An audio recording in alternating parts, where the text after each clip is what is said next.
Wheat School on RealAgriculture.com is brought to you by Syngenta Canada, Alberta Wheat Commission, and C&M Seeds.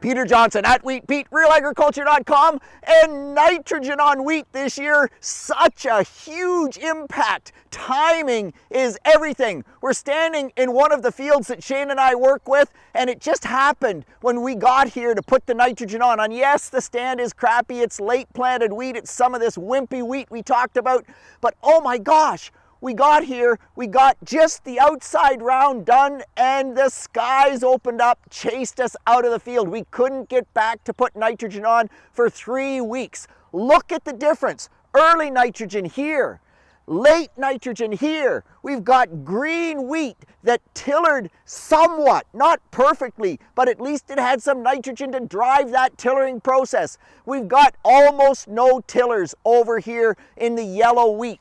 So almost a full tiller difference between where we put that early nitrogen on and where we didn't get that early nitrogen on. Huge from that perspective. Of course, Mother Nature didn't let us do that this year. Most of us wanted to get out there and put our early shot of nitrogen on, didn't get the opportunity. But where we've done this and where growers have done this, it's made a huge difference this year.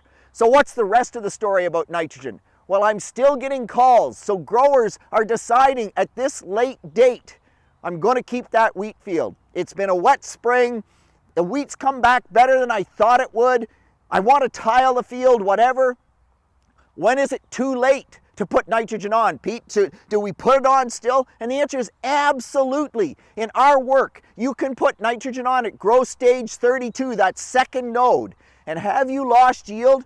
Well, on really good early planted wheat, you might not have lost any yield. On this wheat, you've lost yield. But there's still a huge yield boost to putting that nitrogen on. In fact, in our data, even when we put nitrogen on after heading, we still increased yield if we were short nitrogen before heading. So I don't care when you decide to keep it, you need the nitrogen, you put it on. The big question is this: how much nitrogen do I put on wheat that's got nothing and at growth stage 32?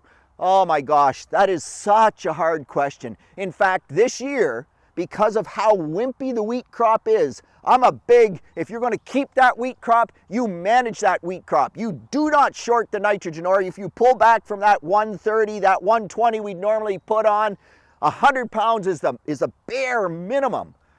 Oh gosh.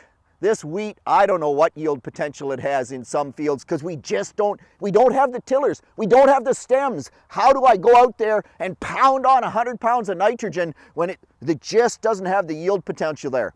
All I can tell you is the data. The data says you go under 90 pounds of nitrogen, you always lose yield. So even at growth stage 32, you're going to save that wheat. I think it's still 90 pounds of nitrogen. It's not the wheat crop we wanted it to be, but man, it shows you that even with poor wheat, management pays. You just have to figure out how to get there, and unfortunately, Mother Nature still holds that trump card. Peter Johnson at Wheat Pete, RealAgriculture.com, and for goodness sakes, do your best to grow good wheat.